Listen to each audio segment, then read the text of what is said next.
Your business can rise or fall to the levels of your relationships.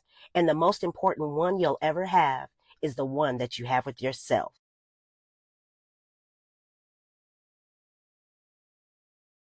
Hey, and welcome to the Mind Your Business Mentor podcast. I'm Stephanie, your host and your mentor. And as a life coach for entrepreneurs, I use this podcast to help solopreneurs who are stuck between burnout and breakthrough. I know that feeling, I know that struggle, and it usually centers around three things: clarity, time, and money. And if this is your first time tuning in to the Mind Your Business Mentor, welcome to our temporary studio. At least for today, at least for this episode. We are recording from the car. So I hope that this works for you, because it's definitely working for me at the moment. But let's get into it, okay? So today we're going to be diving into a game-changing perspective. Why relationships are the foundation of your success in life and in business. In this episode, you'll discover why relationships aren't just about other people. They're about how you show up in every area of life. From family and clients to money and personal growth, the quality of your relationships starts with the way you treat yourself. So if you've watched other episodes that I've produced, then you know about the relationship I talk about within for an entrepreneur. We have multiple personalities, right? Because we have to, especially if you're a solopreneur, because you're wearing all the hats, right? But you have the entrepreneur, the visionary, then you have the technician, the employee, and then you have the manager that pulls things together. Then you have the dreamer, right? That's not the visionary, that's just the dreamer. They have all these dreams that they want to accomplish with no plan or rhythm or process on how it's going to get done. But you have all these different personalities that you need to juggle, that you need to use to the best of your ability. But your relationship with those personalities is most important. We did our best to show how when the boss or the technician or the manager are not in sync, if they're not in alignment with one another, how that can hold you back.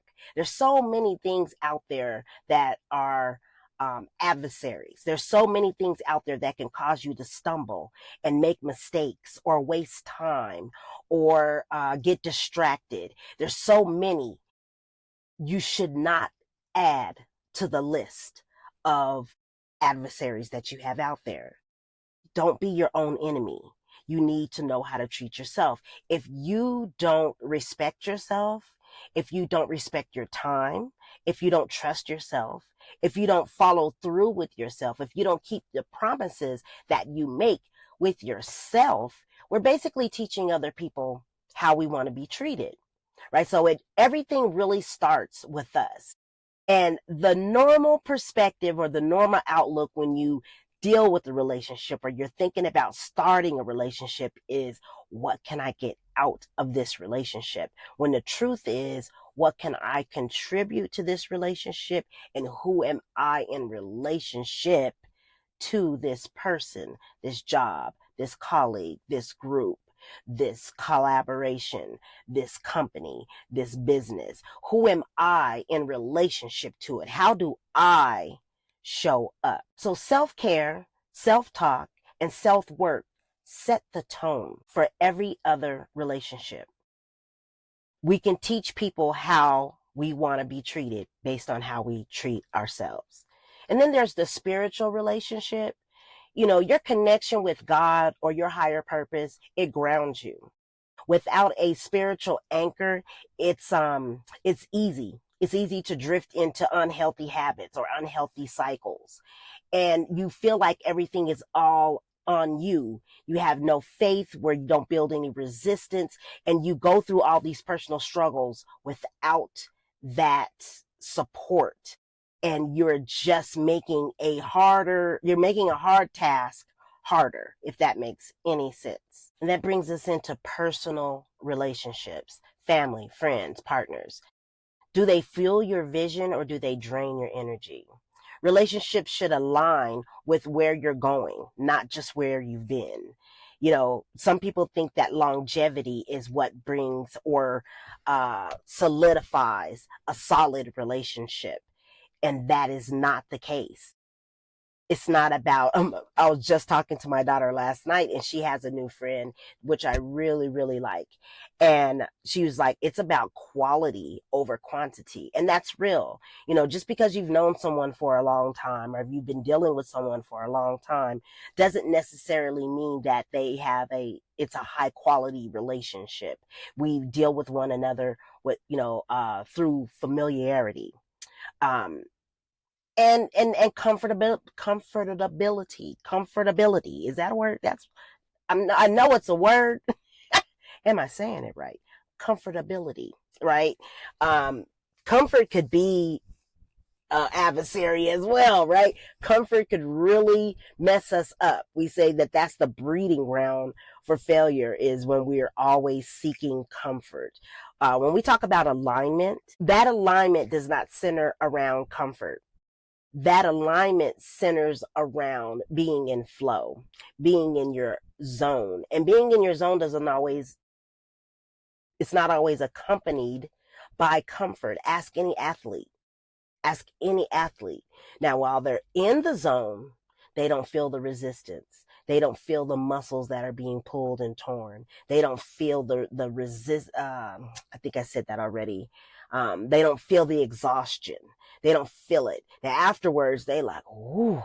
But when they're in the zone, they're just in their flow, and that's what alignment does for you. It gets you into flow. But you get comfortable with certain relationships, and whether they're good for you, whether they serve you, or whether they don't, doesn't matter. You just kind of go with the flow, no pun intended, because that relationship is familiar.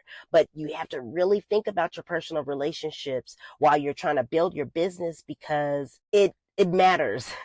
It matters. The people around us tend to make us feel some type of way, whether that feel very empowered, very motivated, very focused, makes us feel seen.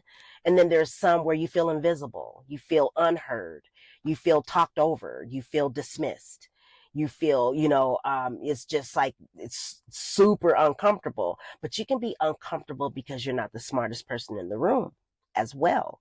And that discomfort is actually a good thing. That would be like adding an extra 25 pound plate to the bar, right? That's super uncomfortable if that's the first time you've ever done it. But there's going to get a point where you get more familiar with it and more comfortable with it, not because the weight has changed, because you have changed. And then there's professional relationships, your colleagues, your partners, your mentors, your collaborators. Alignment matters more than numbers. And then clients, working with the right ones create peace and profit, right? Because I have a girlfriend who has a catering business, and she is like family with a lot of her clients. A lot of her clients are repeat customers, and they call her auntie, or, or sister girl, or even their daughter, they even call her their daughter. But then there's clients that want a lot for nothing. They want a lot without following procedures or protocols.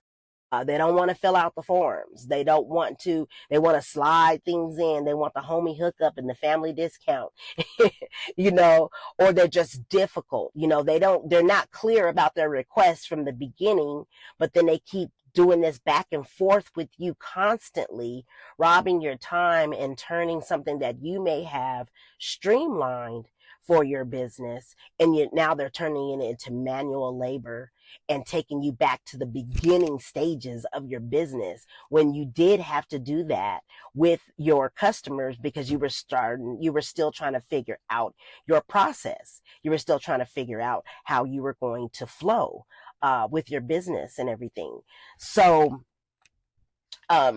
your all customers aren't good customers, And your customers with, depending on what type of business that you have, you want to set things up in a way that even the bad customers, they can't go too much out of the lines without being snapped back into place, so that you can run your business properly and run it in flow. So that everything, all the I's are dotted and the T's are crossed. Your customers are satisfied. They get a good experience. Your work is at the level that you would like to provide, and everybody's happy. And then there's like your service providers. Are they reliable relationships? Do they save you time? Do they save you stress? Do they listen to what it is that you want so they can deliver it in the beginning instead of that back and forth? And other key relationships are the relationship you have with your health. Your body is your engine. It's the engine of your business. Without you, your abilities, your energy, it doesn't get done. And money, do you respect it? Or is it just a source or a fear? Your relationship with your money can seriously blast your business off or hold it back. If you don't respect it, I'm going to put it to you this way. Give your money a job. That's how I respect my money, right? Is by giving it a job.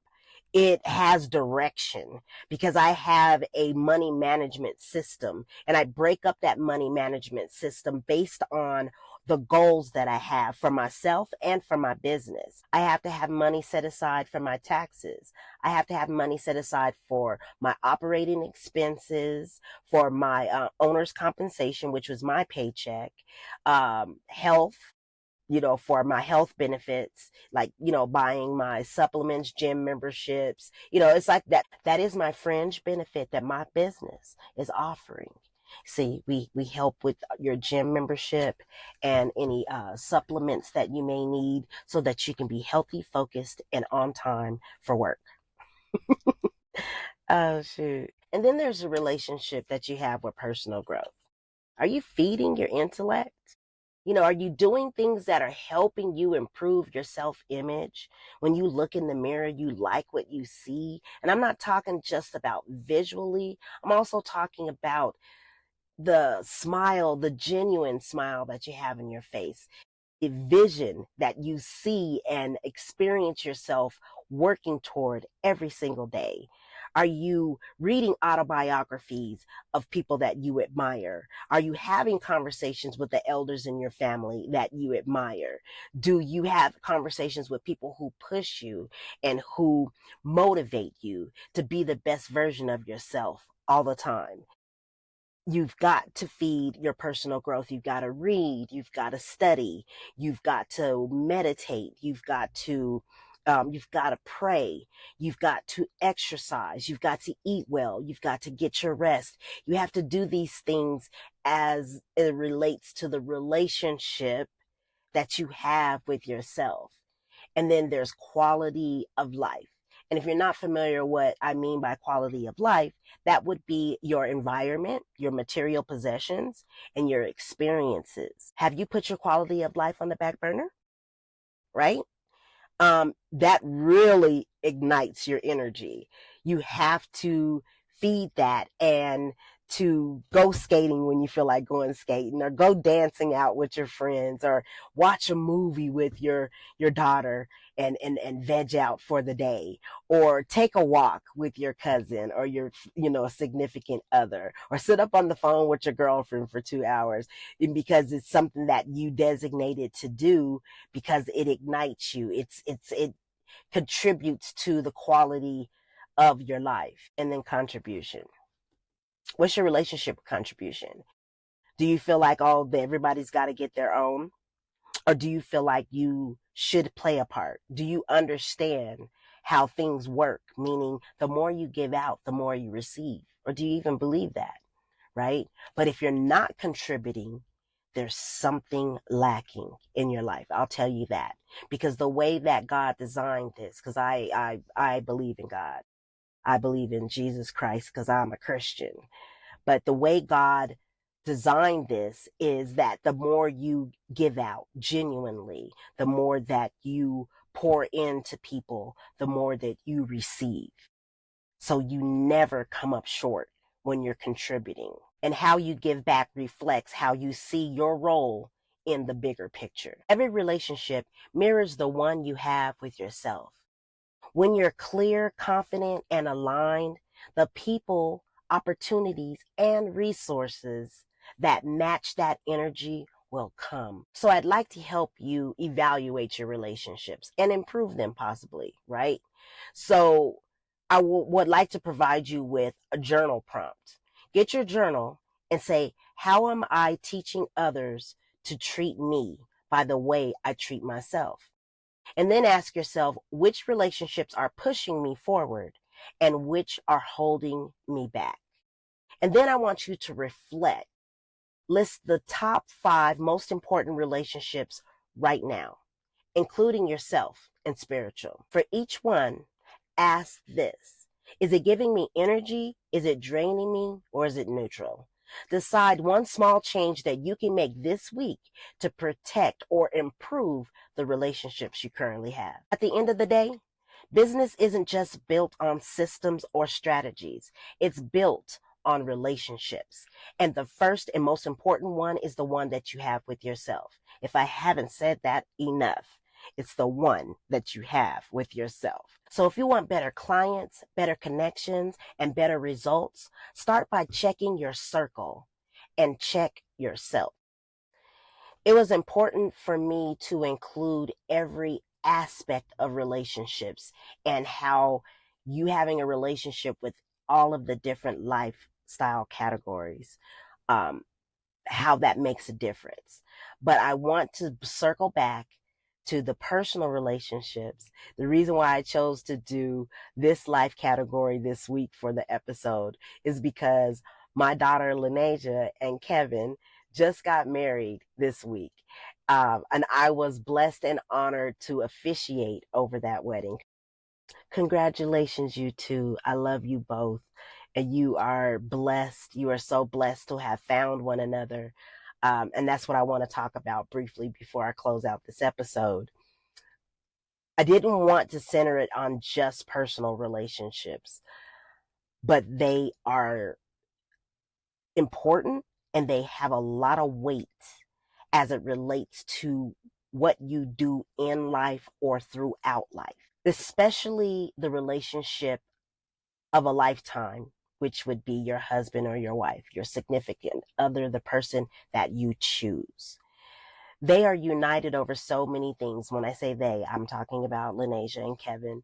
They're united over so many different things, beginning with music. They were both in the band. They're percussionists. And they both got into band.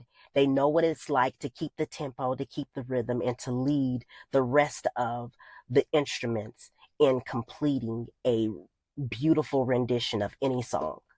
They keep the pace, and they're the backbone of any musical piece.